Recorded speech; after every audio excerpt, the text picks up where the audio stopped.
Hello, I'm here again with the wonderful Louise Taylor. Louise, thank you so much for joining me again. And as I said on our last podcast, there's so much I want to talk to you about. So we may have to come back for more. But today, we're going to be covering lots of useful information, again about the menopause, but also about this fabulous book that Louise has written, Sweats, Frets, but No Regrets. So Louise, where can we buy your book, by the way, if people want to buy your book? So it is on Amazon. I mean, bless Amazon. They are, obviously everyone's got something to say about them, but they are good for actually holding on to your book. So, so it's on Kindle, it's on Audible, narrated by me, yes, and I have got a sort of digital platform, but I think it's probably just easier to get it through those routes, to be honest with you. But yes, actually, if anyone gets it through Audible, there is a resource sheet that of course you can't then get on Audible, so just don't DM me on Instagram or something. All right. Louise is very approachable, so definitely do that. Louise, I want to know a little bit about your, where did you train as a GP? Go right back for me and tell me about your medical training. Gosh, wow, okay, gosh, that's something I haven't visited for a really long time, but actually it's 30 years since I graduated. Is it really? Just 2 days ago, yeah, our graduation was like, yeah, so, or sort of whatever, but yeah, so I trained at Leicester and then went to work in New Zealand for a couple of years, and then I came home and started putting together my own GP training sort of around the Birmingham area. We ended up in Birmingham because my partner, who I met in New Zealand, was from Glasgow and I was from Southampton, so we had to sort of find somewhere in the middle of the country to settle, and so I put together my own training there, doing sort of paediatrics, obs and gynae, etc., and then did my training there, and we stayed up there for a while, and then both of us totally in love with the sea, so we moved down here, gosh, it's probably 20 years ago now. Oh, wow. So, yeah. Oh, I love it. What a lovely story. So when did you actually write your book then? How long ago did you write your book? Just in this last lockdown. I just wrote it. Yeah. Oh, wow. Oh, so it really is recent. I didn't realise. I thought maybe it was a couple of years ago. No, I just published at the end of May. The end of May. So yes. Okay. So I started writing it, and don't get me wrong. I meant to write it 10 years ago when I actually went through my menopause, but basically it took this long. Menopause As it often does, but you know what? You did it. And that's a lot of people, they don't actually get around to doing it. So one of the things that I'm really interested in is menopause and aging. And you write in your book about skin, hair, eyes, all that kind of thing. What do you feel, what advice can you give to women who are kind of worried about that side of the menopause, let alone the mood swings and all that stuff, but people are worried about losing their looks and feeling different to they did, say, 10 years previously. So what do you say in your sort of book about that? So lots of that comes down to collagen. Because collagen is our friend in terms of skin, bone, muscle. It's sort of off the top of my head, I think it makes up a third of the sort of protein that we've got in our body. And so we start losing collagen from the age of 20, or in our 20s anyway, by a small amount every year, about 1% every year. But at menopause, it just goes bonkers, and we lose about 30% in the first 5 years post-menopause, which is entirely estrogen effect. So without putting too fine a point in it, of course, the obvious solve is HRT, because of course then you're not doing that sort of sudden drop. But in terms of supporting your collagen, well, any support you can bring to before you hit the menopause is obviously going to be brilliant. So anything that slows down the loss of collagen is going to be important, and therefore slow down the loss of muscle and slow down the loss of bone. So in terms of how we look though, because actually, let's be honest, it is horrible starting to get these bits, and you look in the mirror in the car and suddenly it's not quite where it was. Absolutely. I find myself sort of sitting there like this sometimes, just sort of hoiking it up in the hope that will work. But some of the work, if you're watching this pre-menopausally, some of the work is definitely down to doing some of the things that I don't do, which is avoid the sun, and cover up when you're out in the sun, because UV light damages collagen. It's as simple as that. So there's sort of it's probably 80% of the extrinsic, the outside causes of damaging collagen. So if you don't want to have a face that's covered in, stuff like I've got, then avoid the sun. You look gorgeous, Louise. Your skin looks incredible, but also the sun does make you feel so good. And it's not about sitting in it for hours, but we were talking earlier, weren't we, being by the sea, when it's hot, there's just nothing better, but obviously taking care. But also, so you're saying that estrogen, so taking an HRT or would be good to keep you youthful.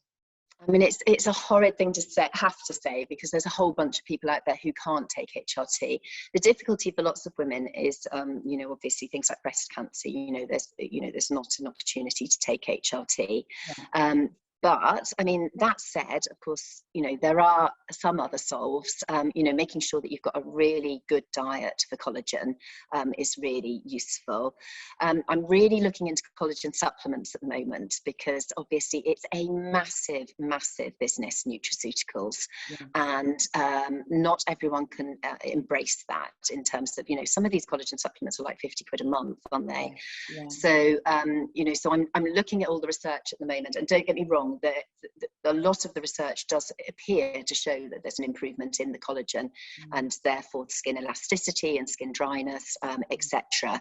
Yeah. But what they haven't done, and I think this is really important to know, is that there's no studies that have actually looked at a really collagen-rich diet. Yeah. So it might well be by having a collagen-rich diet, which is probably where you come in terms of like your knowledge base. Yeah.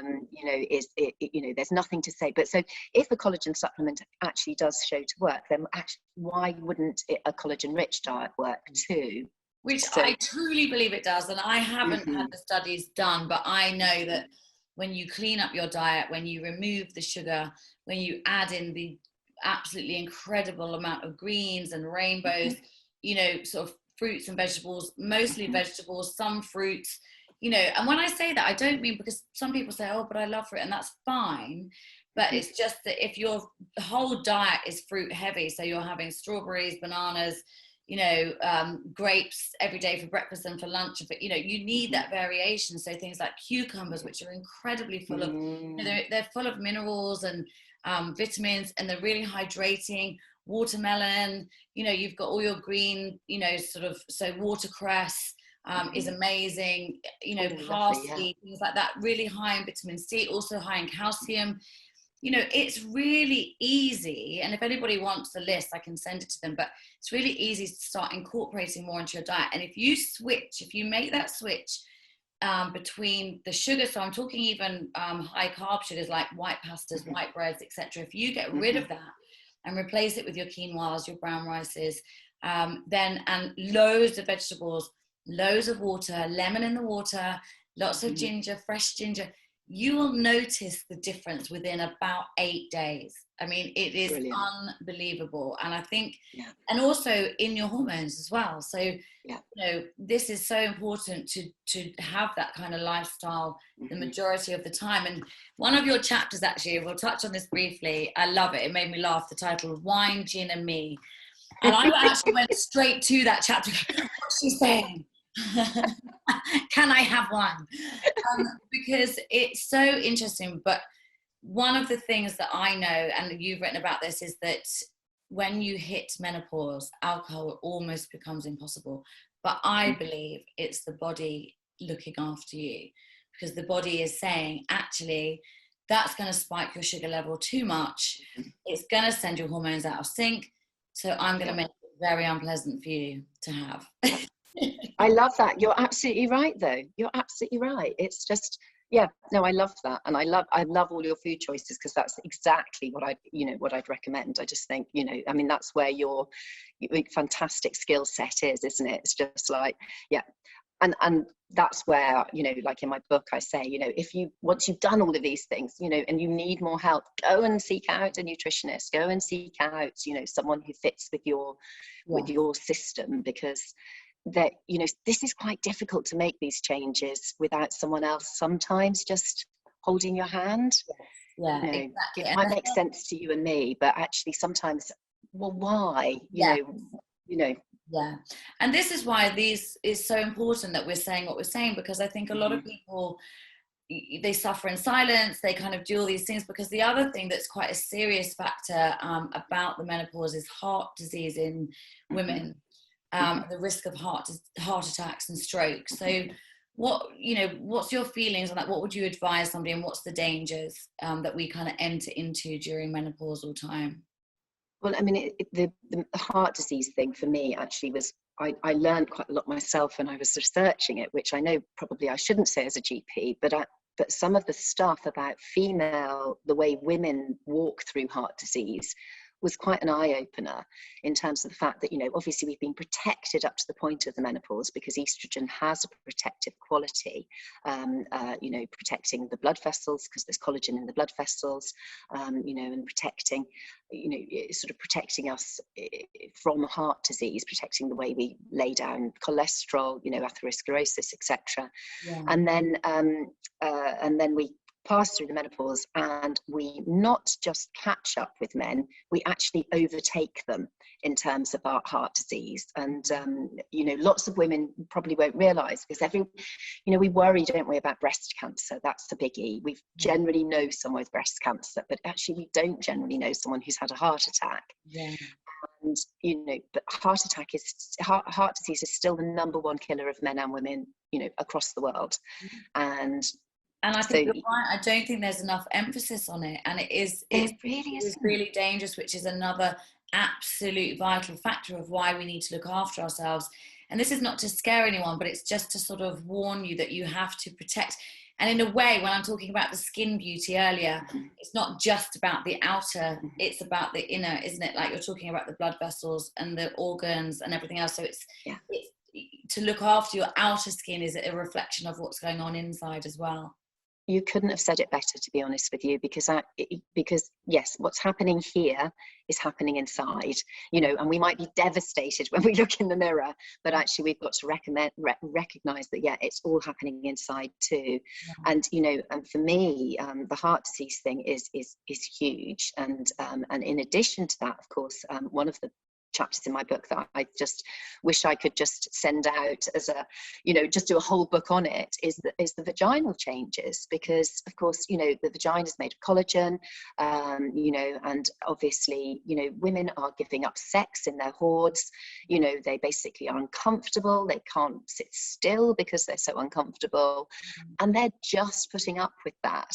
And, you know, and that's again a menopause change. And I think that, yeah, this is why actually I do recommend checking in with a GP, because it might be that you're flying through your menopause, you haven't got the hot flushes, you're sleeping well, you're not unhappy, you haven't cried once, you know, blah blah blah, but actually your heart is changing, your bones are changing, your muscles are changing, your genitourinary tract's changing, and those are things that you might not be putting down to the menopause, but are really important. And the vaginal changes, they're not going to change. You know, your flushes will go, your sleep might get better, your brain fog will pass, but actually if you've got problems down below, that ain't going to get better unless you intervene.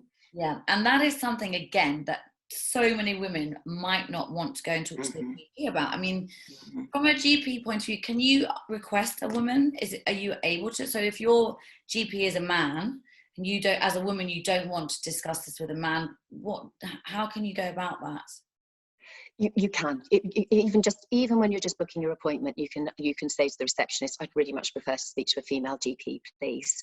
And that's absolutely fine. To ask for that. Yeah, absolutely fine. And often as not, you can now book appointments online, so you can, you know, quickly flick onto the, you know, faces of the doctors, then go across and book online. Sometimes, of course, don't get me wrong, if you are making an, you know, it might be that you could get to see a bloke in 2 days time, but you might not get to see the female doctor for 2 weeks. Some, you know, so you often just, you know, change for what you've got wrong with you. Yes. With the best will in the world, continuity of care in terms of seeing the same GP each time, that's really difficult for general practice to supply these days. It's you know, they can, but not tomorrow, I think is the key. But yes, so you're definitely, and I think most male GPs would love you for not seeing them to talk about their menopause. I was going to say, it's probably not their favourite subject, and it's much easier for a woman who kind of understands herself, maybe, you know, and I think we all feel more comfortable with that. But so you're talking about some of the changes, the bone changes, you know, the muscle changes. What sort of symptoms would you be experiencing if you're, you know, if you're sort of having some of those changes? So the muscle changes are probably the ones that you'll feel the most, in as much as that you will start feeling fatigued. So something that you normally, you know, you could normally walk up 3 flights of stairs, and actually you're getting to the top of the second, you're thinking, oh God, you know, I've got to get up another set. Because we're, you know, men and women together are losing muscle as we're getting older, but women again more so.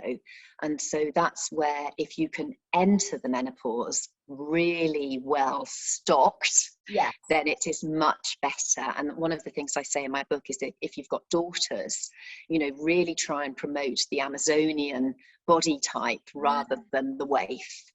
You know, because actually the stronger we are, the better. It does. Oh, it affects, you're absolutely right, it affects how we do everything, you know. So a lot of the fatigue we're feeling is to do with the fact that our muscles are just not as good as they were. You know, so if you can manage to become good and strong as you enter your menopause and keep going, you know, so resistance, you know, training is really, really important. And we haven't focused on that so much from a medical point of view. You know, we tell people to go off and do their exercise, but we don't tell them what type of exercise to do. So people tend to think that means running or, you know, aerobics class or whatever. But actually weight training is really, really useful for not just building muscle strength. It's also, it reduces the rate of heart disease as well. Yes, and weight loss as well is something that so a lot of people around menopausal time gain weight, and then I've seen people so many times, and you've probably seen it as well, Louise, where they suddenly go on this crash diet and they lose a lot of weight, maybe a stone, maybe even more than that, in a very, you know, short space of time, and then their hormones go absolutely crazy, hair falls out, they feel, you know, dreadful. So they may have lost the weight, but everything else has gone haywire. So I would highly recommend that if people are feeling overweight, you know, looking at doing something that's very slow and steady, because it's particularly at this age, sort of around the 50 mark, if you do that, I've seen it, people really, you know, and mood wise as well, and then get depressed. And, you know, what's your experience around that?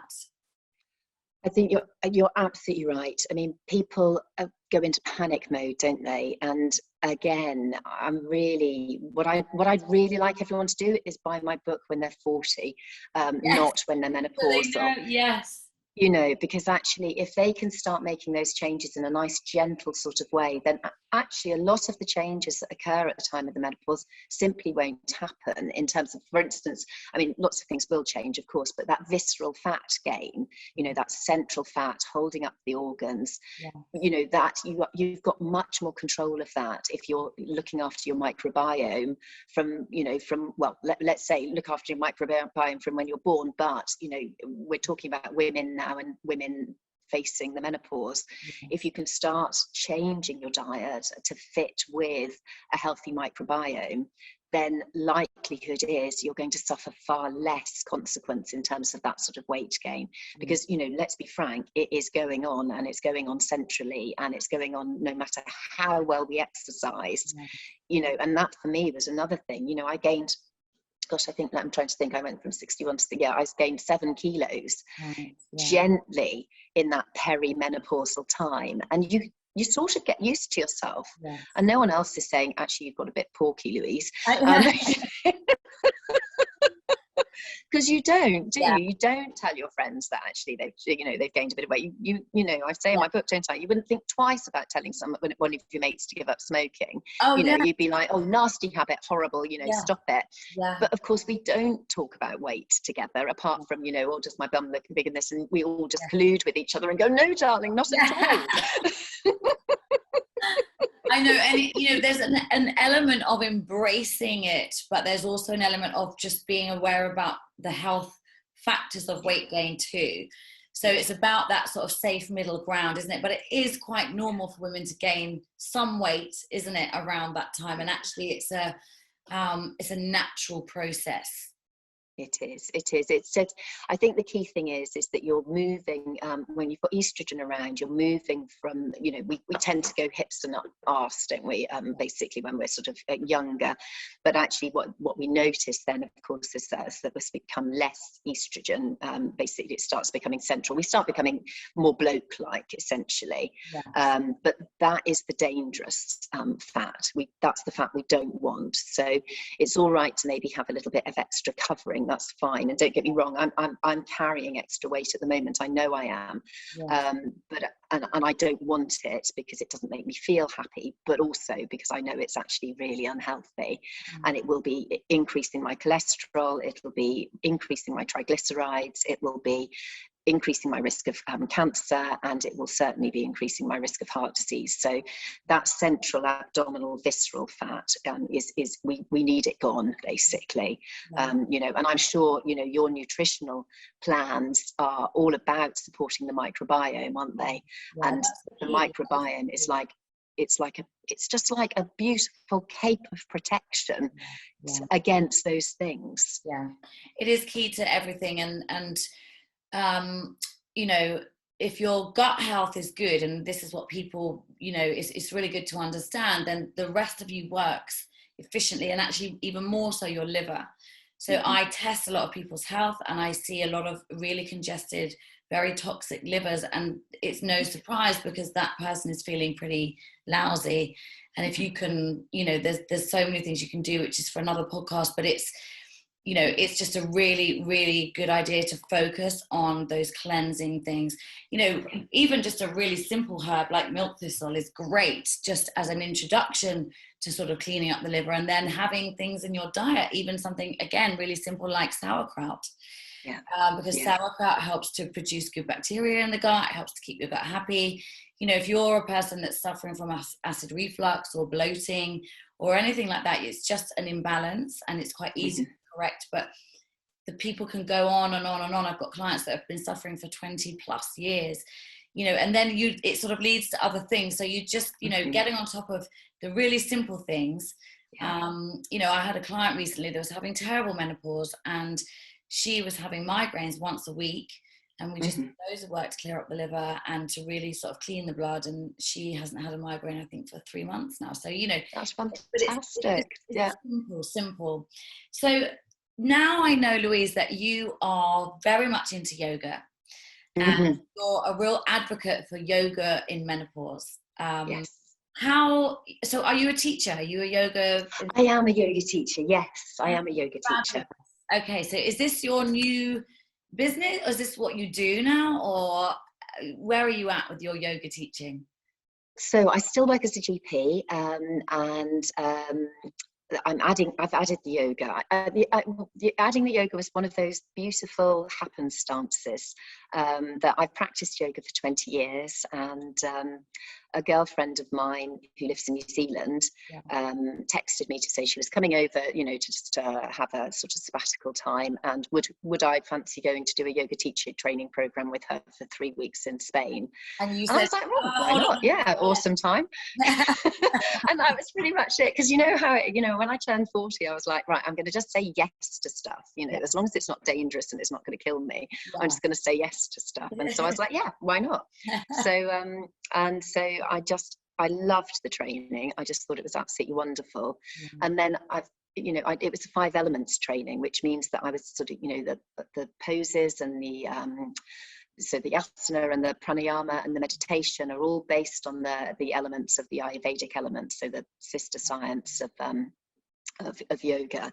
Yeah. And that for me just made perfect sense, because it allied two things that I love together. And the lovely thing about Ayurveda is that it runs alongside Western medicine quite happily. You know, they wouldn't tell you to stop taking chemotherapy, or you know, it's designed to run together. Yeah. And so I really realized that I could use it for the menopause, because it is, you know, you can use cooling pranayamas to help with the flushes, and you can use things to help calm, you know, so you might use things like air to give you energy, but you know, so air poses to give you energy. So I was able to sort of build programs. So I'm working with Lano, actually doing some workshops and series over there. So yeah, which, and I just so love yoga, and I'm just so excited to be able to bring it to the other passion that I've developed by merit of being menopausal myself. So it's really, it's a big thing for me. I love it. I mean, I do yoga for water sports as well, but that's not quite so zen. What do you mean when you explain what you mean? For yoga? Well, I'm doing water sports for, you know, because I kite surf, so and windsurf, so and paddle. So I'm doing it like workshops where helping people understand what they need to stretch and what they need to, you know, and giving programs before you get on the water and off the water, and something to build strength through.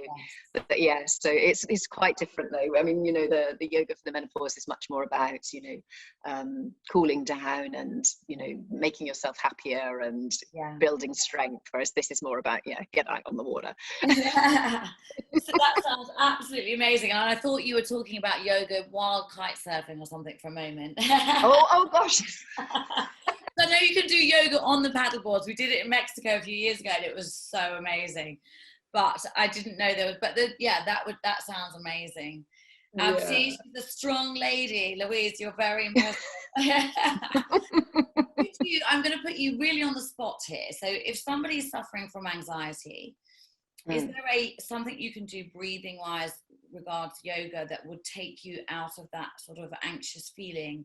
Because I know with tapping there is an area, isn't there, which sometimes I do. If I'm in a situation, I think, I feel quite anxious about, you know, or if I'm just about to give a presentation, I'll do some nice tapping on my chest.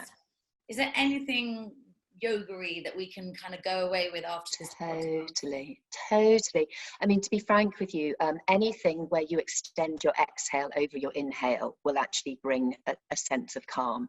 So, you know, so if you start counting breaths in, you know, 1, 2, and then exhale 1, 2, 3, before you know it, and then maybe take it a little further, take it 1, 2, 3, 4. That is, it will physically bring calm, because in fact it's working on the autonomic nervous system and actually increasing your parasympathetic nervous system, which is your rest and digest. So you're telling your body to go into rest and digest mode. So even if and when you're feeling anxious, actually you're in and out like this, but even if you just do 1 in and 2 out and just think of it that, and then moments later you'll be able to go 1 in, 3 out, and before you know it, you'll just feel those shoulders coming down, and you don't even have to do it for long. It's interesting, because mindfulness doesn't necessarily work for anxiety. You know, the whole business of sitting down and being, you know, whereas actually something like a breathing exercise just makes it, you know, it's you can do it anywhere. You can do it in the supermarket, you can do it, no one needs to know you're doing it. It's like your pelvic floor exercises. In the car, you know. Well, I'm never convinced that no one knows you're not doing your pelvic floor exercises. But I love the idea of that breathing technique, because even that in that second when you were saying it, I was doing it, and you can feel your shoulders immediately kind of going. Yeah, it's beautiful. And in fact, a lot of the yoga, when I'm doing a calming yoga series, I'll often do one where you're just extending your exhale, and you might be going from, you know, tabletop to child's pose, back to tabletop, down to downward dog, but as long as you're extending that exhale, before you know it, you've sort of self-hypnotized.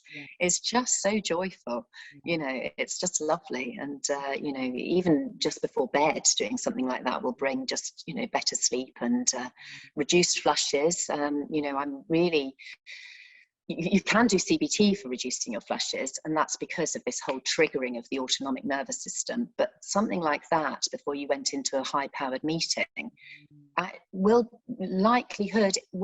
reduce that opportunity to flush, which, you know, if you're a high-powered businesswoman and you're just thinking, as we are, Denise, as we are, you know. Going into a meeting suddenly sweating. It's not great, is it? But yeah, so that works really well. I mean, there's so much more I'd like to talk to you about, Louise. So I'm definitely, if you will come back, I'd love to have you back, because you're absolutely fascinating. And I'm sure everyone listening will have lots of questions. I will put up your details, Louise, if people want to contact you. Thank you. If they've got questions, if they maybe want to do, I mean, are you teaching yoga? Can they come to a yoga class with you? Yes, absolutely. So at the moment I'm working with Lano, because it's just sort of, it's I love that company. I think they're a beautiful team, and you know, so I'm working under their umbrella. So yes, come find me there, that would be wonderful. And yes, so yeah, absolutely. And just so if anyone doesn't know, that's in Chichester. So I'm running the first yoga series in Chichester, but if there's enough uptake, if people wanted to do it in Southsea, I'd happily do it there too. Okay. You know, so and at some stage, I mean, I do one-on-one yoga outside Lano, but at the moment, I think there's something really nice about joining a team of other women. I know I might sound a bit there. No, it's true. It is very true, because you feel like a good team when you've got that support.